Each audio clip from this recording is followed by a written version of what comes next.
monsieur le député, comment allez-vous? Qui se met à gauche, qui se met à droite? Excusez-moi. Parce que j'ai vu que vous aviez mis entre vous Patrick Vuitton, délégué général de la VICA. J'espère que tout va bien entre vous. Donc, pourquoi nous avons souhaité que vous soyez avec nous pour de multiples raisons. Christian Paul, vous êtes président de la commission TIC de l'Association des régions de France. Vous présidez un pays qui est extrêmement actif dans le domaine numérique dans la Nièvre. Vous êtes aussi conseiller régional du conseil régional de Bourgogne. Pardon, autant pour moi. Monsieur Leroy, vous êtes le co-auteur avec Hervé Maurey de la loi qui porte vos deux noms concernant, qui s'appelle Assurer la couverture numérique de nos territoires, je vous serai certainement plus précis, qui est passé en première lecture le 15 février dernier au Sénat et qui a été présenté le 22 novembre, la semaine dernière, entre 23h et 1h30 du matin à l'Assemblée nationale et qui a été pour l'instant rejeté en première lecture. Et c'est autour de cet objet-là qui nous sert d'élément d'actualité qu'on aimerait avoir un débat entre vous sur d'un côté les attendus de cette loi qui a été votée de manière très consensuelle au Sénat il y avait plusieurs mois, et puis aujourd'hui la lecture que la majorité parlementaire a des attendus complémentaires ou subséquents à cette loi. Voilà, vous avez un micro chacun. Je vous propose de nous rappeler peut-être, Monsieur Leroy, les attendus de la loi que vous avez présentée. Oui, mais je crois qu'on les partage tous. Il n'y a pas de mystère dans cette affaire. Tout le monde parle de l'idée d'avoir un cadre directeur stable pour permettre à l'ensemble des professionnels, à l'ensemble des utilisateurs, pour permettre à tous, en définitive, de savoir comment nous allons nous orienter vers le très haut débit pour tous, dans les années à venir et le plus rapidement possible, en évitant les fractures. Il y a derrière les esprits de tout le monde, d'éviter les fractures, notamment pour le monde rural, et d'éviter également les fractures numériques dans les zones urbaines. Et au-delà des fractures, Yves Rome en a parlé tout à l'heure, au-delà des fractures purement techniques, les fractures sociales ou culturelles. Donc il y a cette volonté totale de passer à l'ère du numérique et du numérique très haut débit le plus vite possible. Donc il nous faut un cadre fixe, et je voudrais rappeler, et la proposition de loi va dans ce sens, rappeler qu'il faut indiquer une fois pour toutes qu'on cherche à avoir un réseau fibre optique. Que toutes les technologies sont utiles, mais que l'objectif, c'est d'arriver à la fibre optique pour tous, en considérant les autres technologies comme des technologies d'accompagnement. Ça, c'est fondamental. Si on n'a pas ce fil directeur, on n'avancera pas. La fibre optique est nécessaire à la fois pour le fixe et le mobile. Ensuite, l'idée de la proposition de loi, c'était de rendre les schémas directeurs d'aménagement numérique obligatoires, soit au niveau des départements, soit au niveau des régions. Cela, c'est la diversité française veillera d'ailleurs à faire en sorte qu'on prendra les meilleurs choix en fonction des endroits où l'on est. Il n'y a pas là-dedans compétition entre les départements et les régions, je ne pense pas. Et d'ailleurs, les schémas régionaux d'aménagement numérique existeront à terme parce que l'État au niveau local reprend un peu la main, et c'est une bonne chose. On aura donc une vision bien harmonisée au niveau national, mais en ayant des schémas obligatoires pour... C'était la proposition de loi, c'est la proposition de rendre obligatoire. De façon à ce que territoire par territoire, en fonction du niveau de chacun des territoires en matière de télécommunication, en fonction des moyens, des opérateurs, on puisse avoir dans la concertation un schéma et qu'on l'applique. Ça, c'est le fondement. Et en sachant que la France était très diverse et qu'on ne pourra pas imaginer le basculement du cuivre, je prends cet exemple, vers la fibre dans le même temps dans tous les territoires, parce qu'il y a ces difficultés. Donc je pense qu'on avait ce fil directeur, j'y reviendrai peut-être tout à l'heure, mais je voulais simplement indiquer le cadre de cette proposition de loi qui touchait autant le mobile que le fixe, et que cette proposition de loi est maintenant derrière nous. Moi, je n'ai pas du tout de nostalgie. Moi, je ne suis pas nostalgique. Je suis ouvert à aider le gouvernement actuel à transformer la proposition de loi Moret-Leroy en une nouvelle proposition de loi qui portera un autre nom, en une nouvelle projet de loi. Et je contribuerai à aider tous à y arriver. Parce que ce n'est pas un problème de droite et de gauche, vous comprenez. C'est un problème de société, c'est un problème crucial pour tous les Français. Donc il ne faut pas s'opposer sur ce genre de choses. Moi, le projet de loi, la proposition de loi, j'en ai pas fait mon deuil. Mais je dis simplement que c'est une étape qui est franchie et qui va nous être utile pour avancer. Alors maintenant, il faut attendre du nouveau gouvernement qu'il aille vite, parce qu'il y a une certaine urgence pour clarifier les choses, qu'il aille vite. Il nous promet un projet de loi pour le printemps prochain, je pense. Les premières dispositions prises par Fleur Pellerin, moi, je les trouve tout à fait satisfaisantes. J'espère que les autres ministres, puisque c'est interministériel et c'est important que ce le soit, que les autres ministres, bien que quelquefois, j'ai peur quand il y a trop de ministres sur un même sujet, ils se bagarrent entre eux. C'était déjà vrai à droite. J'espère que ça ne sera pas vrai à gauche. Bon, ben, enfin, on verra. Hein. Ils sont peut-être pas meilleurs que nous sur ce plan-là, mais bon, on verra. J'espère qu'on arrivera et je serai constructif. Alors, le temps ayant passé un peu entre le début de cette année, un an passera en fait entre les décisions, la proposition de loi qui a été adoptée par le Sénat et le projet qui est promis par le gouvernement. Il y a une année qui s'est passée. Donc, il y a de l'eau qui a coulé sous les ponts. Je crois que ce qui a été dit tout à l'heure sur le financement, la nature des financements, les inquiétudes d'Yves Cratinger, qui sont des vraies angoisses, et l'optimisme de certains opérateurs qui pensent que ce n'est pas tellement élevé, 20 milliards à côté du TGV, et je suis d'accord sur les deux positions d'ailleurs.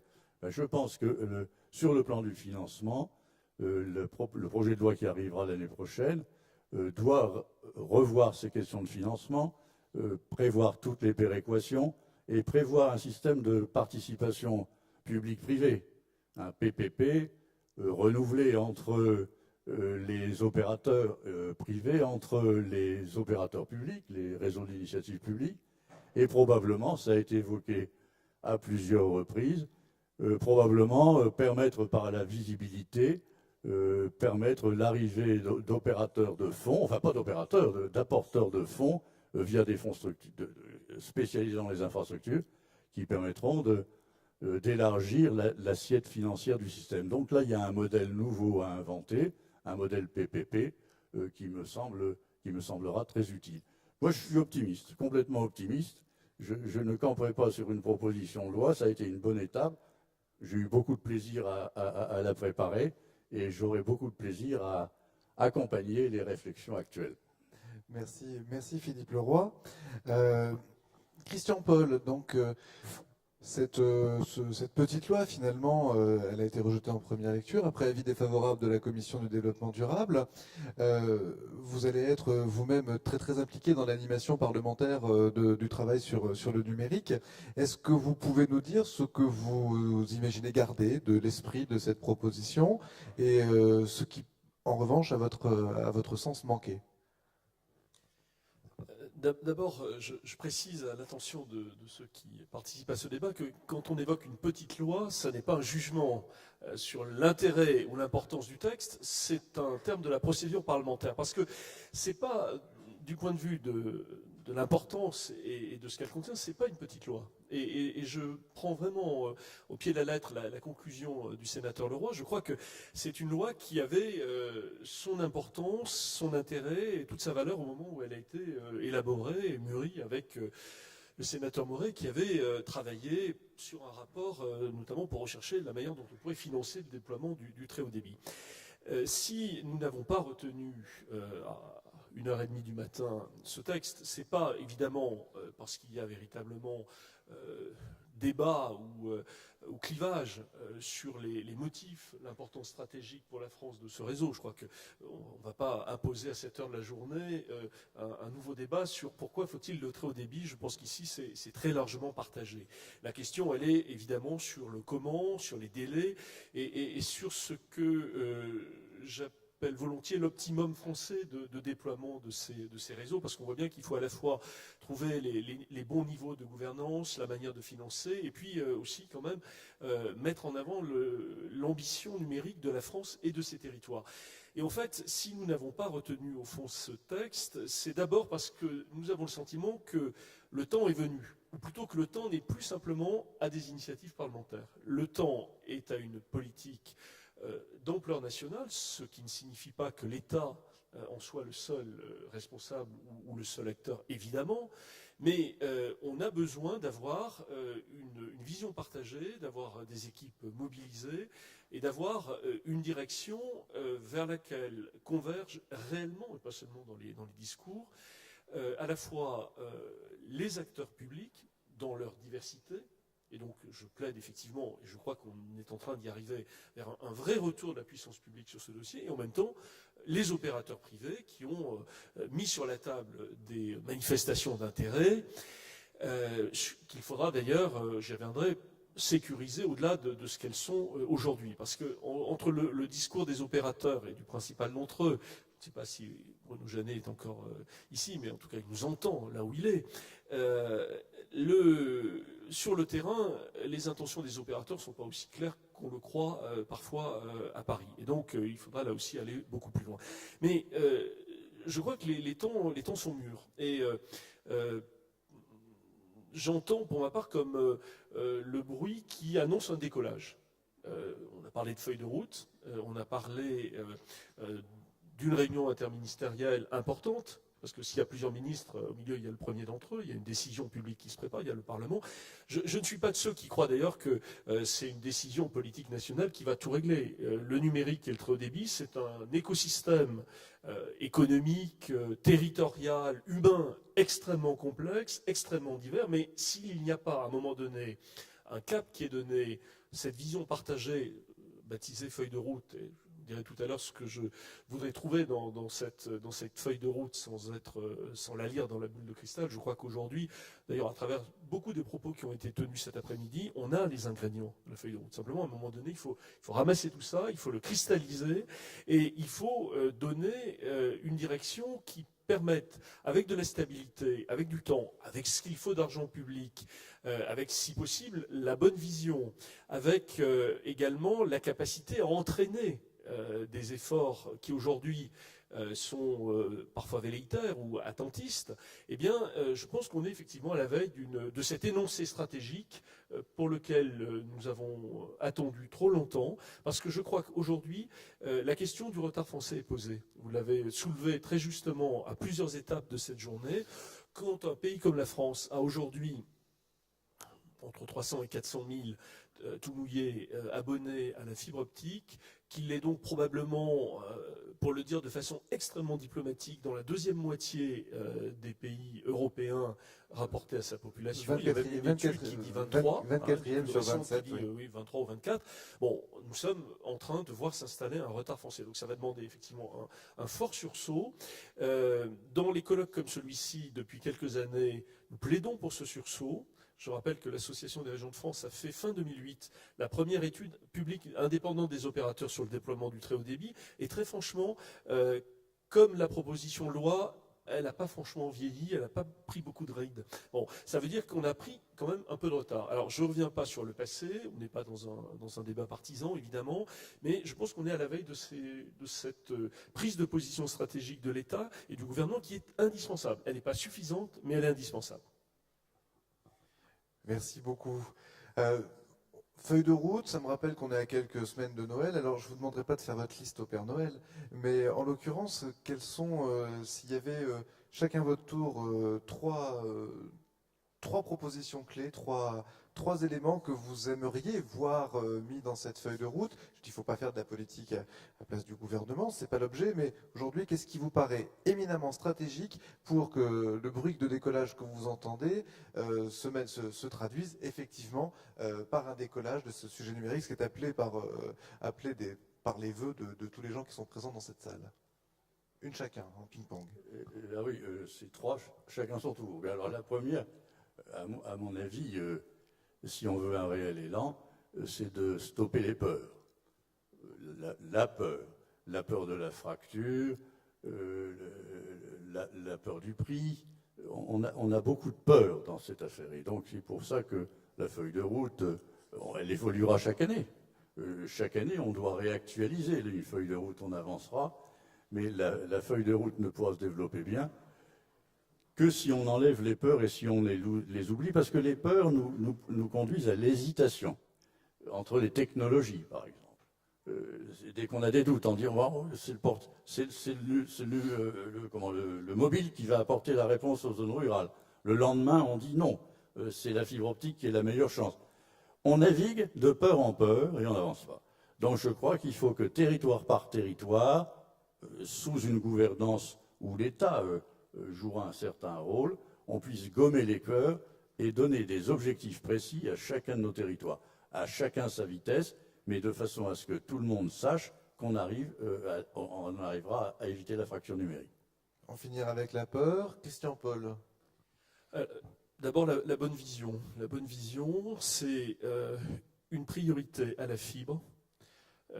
Ça ne veut pas dire qu'il n'y a pas des technologies transitoires ou d'accompagnement, mais une priorité à la fibre qui est un véritable effet d'entraînement des efforts publics et privés. Et cet énoncé-là, il n'a pas été fait. Il n'a pas été fait. Il faut le faire. Et moi, je l'attends pour le mois de février. Voilà. Et ça veut dire, dans le même temps, un pilotage public qui doit être à la fois musclé et agile.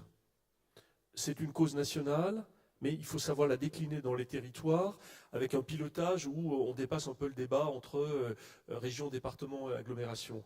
C'est pas impossible. Ça va demander de l'intelligence territoriale. Voilà. La loi Pinta avait le mérite d'exister là aussi, mais elle a quand même balkanisé le territoire national. Hein. Donc là aussi, il faut tourner cette page-là, il faut trouver dans l'espace régional, je ne dis pas que ce sont d'ailleurs forcément les conseils régionaux, mais il faut trouver dans l'espace régional la coproduction. Voilà, c'est l'alchimie de la coproduction publique, pour la part du pays bien sûr, qui ne sera pas fibrée par les opérateurs privés. Donc là, vous en avez fait deux des propositions. Alchimie effectivement territoriale et priorité clairement assumée en direction de la fibre. Monsieur le sénateur, votre deuxième... D'abord, c'est pas une deuxième, c'est un prix. Je suis d'accord avec ce qu'a dit mon collègue député. Donc on partage tous les deux cette conviction, je crois tous, cette conviction qu'un fil conducteur vers la fibre, une technologie unique, pas unique, mais une technologie maîtresse, disons, c'est un bon fil directeur. Maintenant, la gouvernance de système doit être à la fois beaucoup d'États, beaucoup plus d'États, pas beaucoup d'États, mais beaucoup plus d'États, et un État à deux niveaux. Un État visionnaire au niveau central, qui sera accompagné par l'ARCEP, enfin par tous ceux et puis par les grands opérateurs, et par aussi ce syndicat ou ces syndicats qui naissent. C'est formidable de voir ce progrès considérable dans cette affaire. C'est que naît le premier syndicat professionnel, je ne sais plus comment il s'appelle, mais tout à l'heure, notre ami Marais, président Marais en a parlé. La FIRIP. La FIRIP. Je crois qu'on est arrivé au stade où l'État, au plan central, avec les grandes fédérations, avec les grands opérateurs, avec tout le monde, puisse définir une politique nationale et qu'on puisse la décliner territoire par territoire, sans lancer de guerre dans le territoire, simplement, avoir des cohérences, de façon à ce que territoire et territoire, on puisse avancer. Ça, je crois que c'est ma conviction profonde. C'est une conduite à deux niveaux, un État au central et une décentralisation, en définitive. Je crois que j'y crois beaucoup. C'est donc, ça peut être considéré comme ma deuxième proposition. Ça marche. Le mot de la fin pour chacun d'entre vous, Christian Paul, puis Philippe Leroy. Il est 16h37. À cette salle composée d'acteurs du numérique et notamment d'entrepreneurs, qu'est-ce que vous avez envie de dire ? On est en train, là, un peu dans la boule de cristal, mais c'est quand même un exercice très sérieux qui engage des entreprises, des territoires, et je pense la totalité d'entre nous. Il faut vraiment donner une forte impulsion et un franc soutien aux travail terminal là, qui doit s'opérer avec Fleur Pellerin, avec Cécile Duflot et tous ceux qui travaillent autour de ces questions, parce qu'il y a quand même deux choses importantes qu'il va falloir régler. Elles ont été d'ailleurs parfaitement décrites cet après-midi, simplement je les résume. D'une part, c'est la solidarité financière. Comment on va opérer le financement du déploiement de la fibre.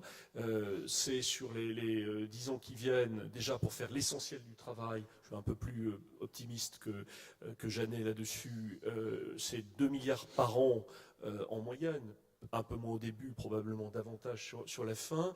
C'est pas hors de portée, évidemment, c'est à portée de main. Il faut que l'État amène sa part. Et il y a quelques idées du côté du gouvernement sur la manière dont on le fera. Et puis la deuxième chose, c'est quand même le modèle économique. Parce que investir, c'est bien, faire vivre les réseaux, c'est mieux. Et là, il y a effectivement il y a à la fois la conversion stratégique à la fibre de l'opérateur historique, qu'il faut stimuler vigoureusement.